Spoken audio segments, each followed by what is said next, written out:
ప్రముఖ OTT platform Netflix లో ఈ వారం కూడా పలు క్రేజీ సినిమాలు సందడి చేయనున్నాయి.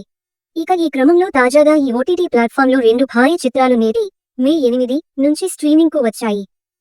ఇందులో ఒకటి టాలీవుడ్ మూవీ జాక్, మరొకటి తమిళ చిత్రం Good Bad Ugly. Telugu hero Siddhu Jonnalagadda నటించిన లేటెస్ట్ మూవీ జాక్ బాక్సాఫీస్ దగ్గర ఫ్లాప్ చిత్రంగా నిలిచింది. ఈ సినిమాను దర్శకుడు బొమ్మరిల్లు భాస్కర్ డైరెక్ట్ చేశాడు. వైష్ణవి చైతన్య హీరోయిన్ గా నటించిన ఈ సినిమా ప్రేక్షకులను ఆకట్టుకోవడంలో ఫెయిల్ అయింది. ఇక ఈ సినిమా నేటి నుంచి తెలుగు, తమిళ్, కన్నడ, హిందీ, మలయాళ భాషల్లో అందుబాటులోకి వచ్చింది. తమిళ హీరో అజిత్ నటించిన గుడ్ బ్యాడ్ అగ్లీ బాక్సాఫీస్ దగ్గర సెన్సేషనల్ హిట్ గా నిలిచింది. ఈ సినిమాను దర్శకుడు అదిక్ రవిచంద్రన్ పూర్తి మాస్ యాక్షన్ ఎంటర్టైనర్ గా రూపొందించాడు. త్రిష హీరోయిన్ గా నటించిన ఈ సినిమా సాలిడ్ వసూళ్లు రాబట్టి బ్లాక్ బస్టర్ హిట్ గా నిలిచింది. ఇప్పుడు ఈ సినిమా కూడా పలు భాషల్లో స్ట్రీమింగ్ అవుతుంది. ఇలా ఒకే రోజు 2 భారీ చిత్రాలను స్ట్రీమింగ్ కు తీసుకురావడంతో నెట్ఫ్లిక్స్ లో వీటిని చూసేందుకు ప్రేక్షకులు ఆసక్తిగా చూస్తున్నారు.